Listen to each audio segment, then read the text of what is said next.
Okay. That one is the scientist now. Now,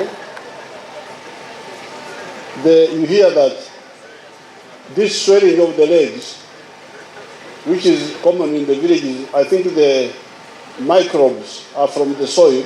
When people are digging with bare feet, then they get infected with those microbes.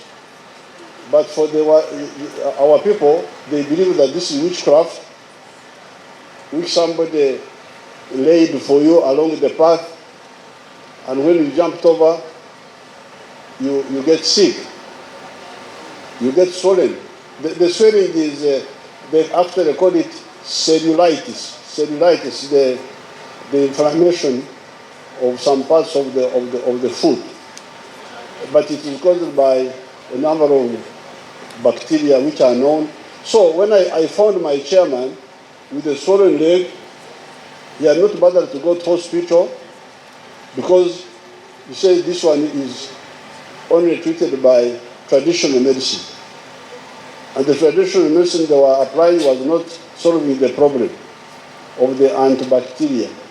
So my doctors who were with me walking, they treated him and the man was cured there and then by putting antibiotics into him.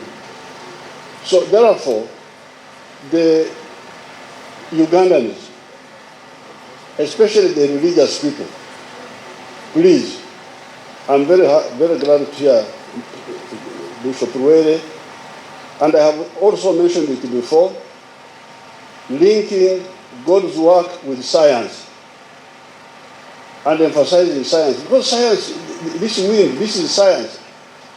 Who created the wind? Am I the one who created the wind? Or is this the scientist? It is nature. And nature is God. If you believe in God, you must believe in science. So therefore, I thank Bishop Ruere for aligning religion with science, because this is really quite a distraction by those who believe in miracles, instead of using what is known. And miracles happen, even me, I have seen some miracles. I don't know where they come from, but I don't concentrate on them. I concentrate on what I can do. If they happen, good, very good. That is like a bonus added to whatever I'm struggling with. So this is point number one. Point number two, the science group, Dr. Musevene's group, you are flogging a dead horse.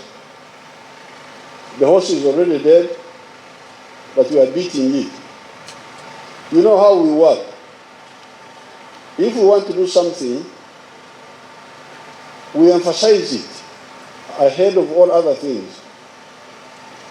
Recently, we were able to put more than 1 trillion into the PDM program. 1 trillion shillings, year after year. Some years ago, when we were struggling with the road infrastructure, we were able to put about 4 trillion, almost 5 trillion into the road year by year. So even here, this 500 billion you are talking about, this is not a lot of money. We can put it. Instead of mourning and crying and so on, bring the proposal. We shall put the money. The money we have been putting, yes, we have been putting it project by project. As Honorable Kasaija said, some people interfere with it, but we can stop them. So therefore, we don't have a problem of this minimum funding you are talking about. So number one, government seed capital, which was your recommendation, can be provided through this annual allocation of this money. Now, if you can get private sector who can bring additional venture capital, that's very good. Now, taxing innovations. Who is taxing innovations? He should go to Israel. Who is it? Why tax innovations? There is no logic, because even when a product is not a result of innovation, we give tax holiday for 10 years. Something already well known, but you are putting it here in Uganda for the first time, we give you tax holiday for 10 years. How can anybody tax a baby when he has not been taxing adults who have just arrived on the scene? It is because you have not highlighted it. You bring it up. No, it will stop. Highlight it. That's why we created a Minister of Science specifically to bring out this issue. There is no logic in taxing innovations at all. If you are giving mature enterprises tax holiday of 10 years, how can you tax infant in the enterprises? There is no logic at all. Now, those who falsely accuse people, those we shall have to deal with them, because they are like saboteurs. They sabotage. And they can be used by the enemies of Uganda who don't want Uganda to develop. So if you falsely accuse an operator in our economy, then we go for you. We say, okay, you come and prove it. That one also will be addressed. Now, finally, on scholarships, yes, you highlight the areas of study which are very much in need here.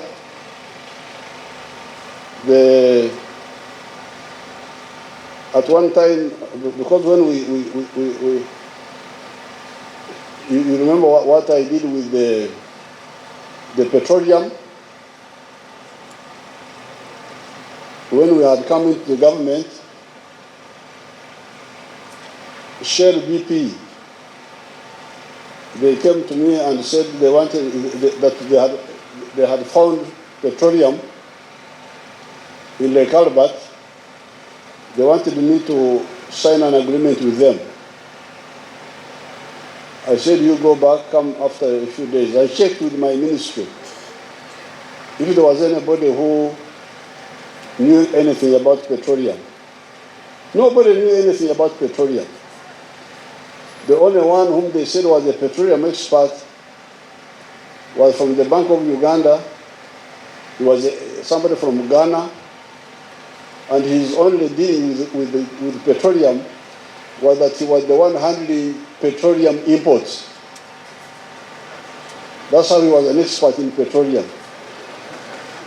So I told Shell BP, I cannot negotiate with you because I have nobody on my side who knows anything about petroleum. You go away. And I called the minister concerned. I said, you get young people who have done physics, who have done geology, who have done chemistry at bachelor's level, and we send them for masters in petroleum studies. That's how we started our petroleum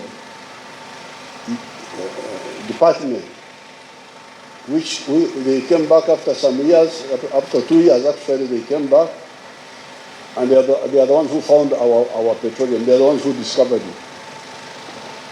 Then that's when we called in the private companies to confirm, but our people have already discovered. So targeted scholarships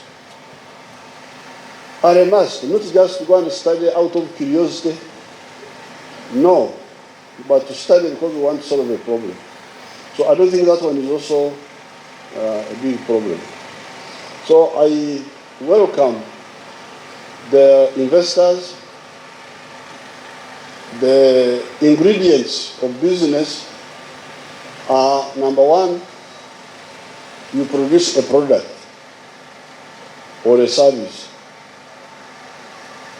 And then that product or service has got a market, a buyership.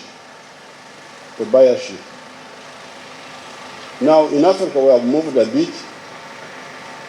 We have the internal markets of a country like Uganda, 46 million people. Then you have the market of East Africa, 300 million people. And we have the market of the whole of Africa, 1.5 billion people now. So therefore, the atmosphere is good. In the case of Uganda, we have also been struggling with the problem of infrastructure, especially electricity, so that the input costs are low.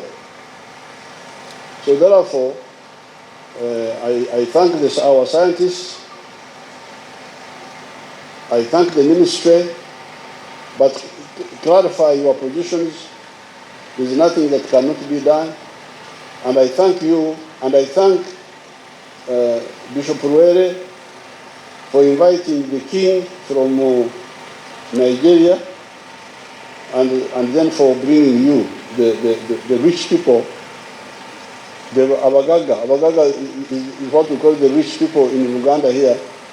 Abagaga, you said there were Loro in the language of, in Yoruba, I think.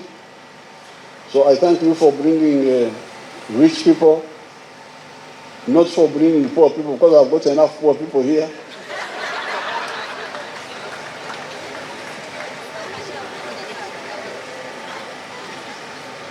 With the poor people, I do not need reinforcement. The ones who want reinforcement are the rich people. So this is a smart arrangement.